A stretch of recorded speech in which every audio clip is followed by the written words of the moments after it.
আমরা নিজের চোখে নিজের বড় মনে করি, এরকম ডাকাইত আছে না নাই? নিজেরাই নিজে মনে করে কত বড় সাহেব, লাট সাহেব। মান তাওয়াদা তারাফা, এটা হচ্ছে সুন্নাতুল্লাহি ফিল আরদ। মান তাওয়াদা তারাফা, যে নিচে নেমে থাকতে চায় আল্লাহ ওরে টেনে উপরে উঠায়, আর যে খালি উঠতে চায়, হিংসা করে অহংকার করে উপরে ঠেলতে চায়, ওরে নিচে নামায় দেয় কে? সাইয়েদনা আদমকে আল্লাহ বললেন, আদম সাল্লিমা আলা উলাইকান নাফার লাম্মা খালাকাল্লাহু আদামা ওয়া কানা তুলহু 60 যিরাআন। নিচে নেমে গেলে যে উপরে ওঠে, আর উপরে উঠতে চাইলে যে নিচে নামে, উদাহরণ দেখেন। আদম আলাইহিস সালামকে তৈরির পর আল্লাহ বললেন, আদম সাল্লিমা আলা উলাইকান নাফার, এই ফেরেশতাদের সালাম দাও। কি দাও? সালাম দাও। কোনো প্রশ্ন নাই, আল্লাহ সালাম দিব কেন? ফেরেশতারা আমারে দিব না কেন? আমি আগে দিব কেন? কথা আছে কোনো? যেই সালাম দিলেন, সালাম দেওয়ার সাথে সাথে ওনার মর্যাদা বাড়িয়ে দিল কে? এত মর্যাদা বাড়ালেন যে নূরের ফেরেশতারা মাটির আদমকে সেজদা দিতে বাধ্য হয়েছে। চিৎকার করে বলেন ঠিক কিনা? তুমি মাটির আদমকে প্রথম সৃষ্টি করিয়া ঘোষণা করিয়া দিলে শ্রেষ্ঠ বলিয়া, তাই তো নূরের ফেরেশতা করে আদমকে সেজদা। সবার চেয়ে সম্মান দিলে মাটির আদমকে। আল্লাহু আল্লাহু পড়েন, আল্লাহু আল্লাহু তুমি জাল্লে জালালুহু, শেষ করা তো যায় না গে তোমার গুণগান। আল্লাহু আল্লাহু, সুবহানাল্লাহ পড়েন। কি সম্মান আল্লাহ বাড়াই দিলেন। আল্লাহ বললেন, আদম আজকে থেকে তুমি আশরাফুল মাখলুকাত, তুমি খলিফাতুল্লাহ ফিল আরদ, তুমি পৃথিবীতে আমার খলিফা, ভাইস জেরেন্ট অফ আল্লাহ। আল্লাহর খলিফা, আল্লাহর আহকামগুলো পালনের জন্য ভাইস জেরেন্ট। চুরি করলে হাত কেটে দাও, কার আইন? এই কাজ আদম তুমি দুনিয়াতে যেয়ে করবা। জিনা করলে ডেথ পেনাল্টি, হেড অফ, শিরচ্ছেদ করে দাও, কার আইন? খলিফা হিসেবে মানুষ এসে করবে। মানুষকে আল্লাহ আশরাফুল মাখলুকাত বানিয়ে দিলেন, নিচু হয়েছে বড় বানিয়ে দিলেন। আর শয়তানের অবস্থা কি? শয়তানকে আল্লাহ বললেন সেজদা দে আদমকে। শয়তান যুক্তি দাঁড় করিয়েছে, খালাকতাহু মিন তিন খালাকতানি মিন নার ওয়া খালাকতাহু মিন তিন। আল্লাহ আপনি আমারে বানাইছেন আগুন দিয়া। কি দিয়া? আগুনের ধর্ম উপরের দিকে ওঠে, আর মাটির ধর্ম সে নিচে পড়ে থাকে, আমি কেন সেজদা দেব? শয়তানকে চিরকালের জন্য ইবলিস মালউন, অভিশপ্ত আর জাহান্নামী হিসেবে ঘোষণা দিয়ে দিল কে? এজন্য আপনি ছোট থাকতে চাইবেন, আপনারে বড় বানাবে কে? আর আপনি নিজে যদি বলেন আমি বড়, থাপ্পড় মেরে আপনারে নিচে নামাই দিবে কে? এজন্য বিশ্বনবী দোয়ায় বলতেন, আল্লাহুম্মা জাআলনি সাবুরা ওয়াজআলনি শাকুরা ওয়াজআলনি ফি আইনি সাগীরা ওয়া ফি আ'য়ুনিন নাসি কাবীরা। ও আল্লাহ, আপনি আমারে ধৈর্যশীল বানান, আপনি আমারে শুকরগুজার বান্দা বানান, আমার চোখে আমারে আপনি ছোট বানান, মানুষের চোখে আপনি আমারে বড় বানান। সুবহানাল্লাহ পড়েন। এজন্য সবসময় শুকরগুজার থাকার চেষ্টা করতে হবে। রাজি আছেন তো? যে কোনো মুহূর্তে, যে কোনো পরিস্থিতিতে আমরা শুকরিয়া করব কার? চিল্লায় বলেন কার? আমরা যেন বেশি বেশি আল্লাহ তাআলার শুকরিয়া আদায় করতে পারি। আল্লাহ তুমি তৌফিক দাও। সবাই পড়ি আমিন। উত্তর চান্দোলা হিলফুল ফুজুল ইসলামী সংগঠনের উদ্যোগে আজকের এই তাফসীরুল কোরআনের প্রোগ্রাম। হিলফুল ফুজুল নামটা আমার বড্ড প্রিয়। বিশ্বনবী যখন 15 কিংবা 20 বয়স, কোন বর্ণনায় এসেছে 15, কোন বর্ণনায় 20, তখন তিনি একটা ছাত্র সংগঠন করেছিলেন, ইয়াং স্টারদের একটা অর্গানাইজেশন করেছিলেন। ওটার নাম তিনি দিয়েছিলেন হালাফুল ফুদুল।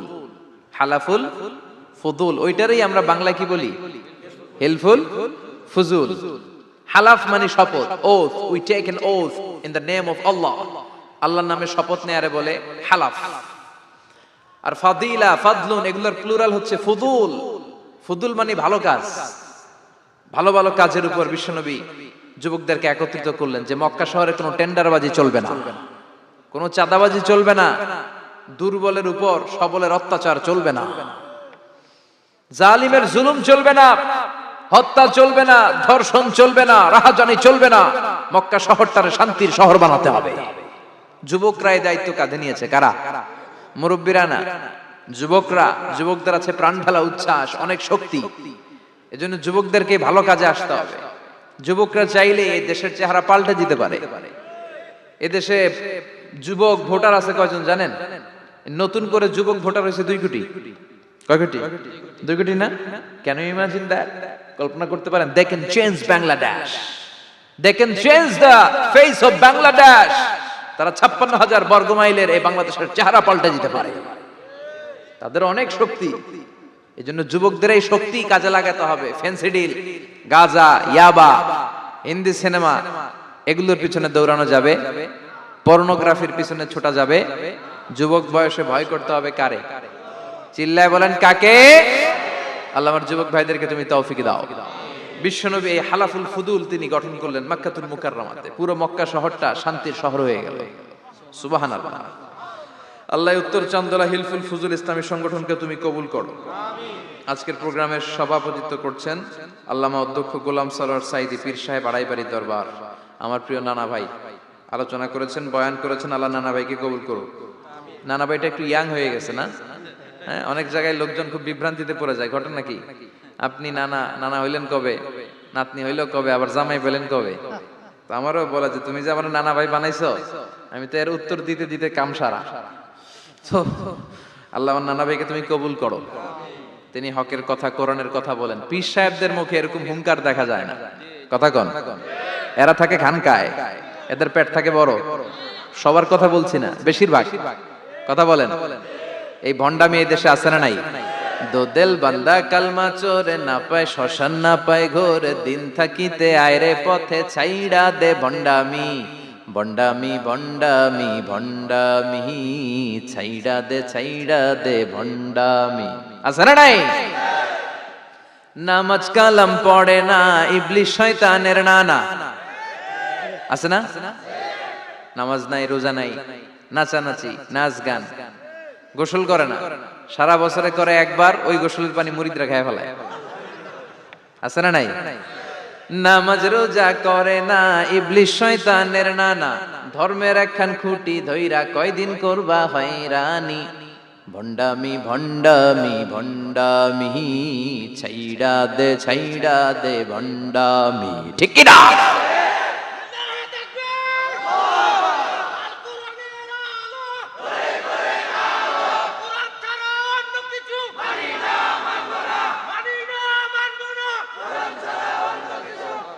তো এই বন্ড পীরও পীর, আমার নানা ভাইও পীর। কথা কন, পীরে পীরে পার্থক্য আছে না নাই? পীরে পীরে পার্থক্য আছে। এজন্য পীর চিন্তা হবে। এদেশে এই পাক ভারতে ইসলাম প্রচারে ওলিয়া উলিয়াদের, পীর মাশায়েখদের অবদানের কোনো শেষ নাই। কিন্তু চিন্তা হবে, কষ্টি পাথর দিয়ে যাচাই করে নিতে হবে। কারণ এই পীরের আদলে অনেক ভণ্ড এই বাংলার জমিন আছে না নাই? এই ভণ্ডদের সাথে আমাদের কোনো সম্পর্ক নাই। ওনার দরবারে আলোচনা হয়, সাইয়্যিদ কামালউদ্দিন জাফরি সাহেব যায়, আমরা যাই, দেশ বরেণ্য ওলামায়ে কেরামরা যায়, যারা হকের কথা বলে, যারা কোরআন সুন্নাহর আলোকে বলে, কোনো ভণ্ডামি নাই। যাবেন, প্রতি বছর যাবেন। এরপর ওই যে কেরাত সম্মেলন হবে না এবার 17 ফেব্রুয়ারি, আমার প্রোগ্রাম যশোর। আমাকে অনেক বলেছিল থাকতে পারলে আমিও কোরআন নিয়ে কিছু কথা বলে আসতে পারতাম, শুনে আসতে পারতাম কারীদের তেলাওয়াত। যাবেন আপনারা, দাওয়াত করে দিলাম। আল্লাহ আজকের সভাপতিকে তুমি কবুল করো।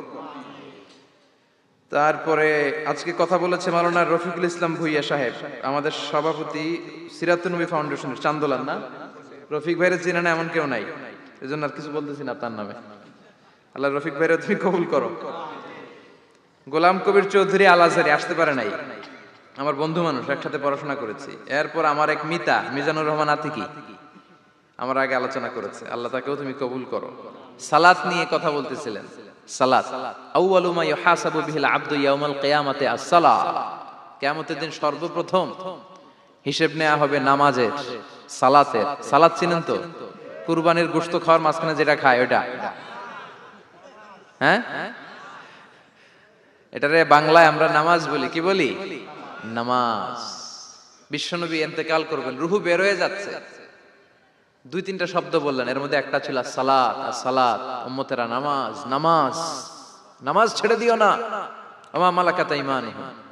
মানুষ ইন্তেকালের আগে শ্বাস বের হয়ে যাচ্ছে, রূহ চলে যাচ্ছে, ওই মুহূর্তে কি জরুরি কথা বলে নাকি ফালতু কথা বলে? সবচেয়ে জরুরি কথাটাই তখন সে বলে যায়, ঠিক কি না? কথা বলেন। বিষ্ণু বলেছিলেন নামাজ। তাহলে এই সালাতের গুরুত্ব আছে না নাই?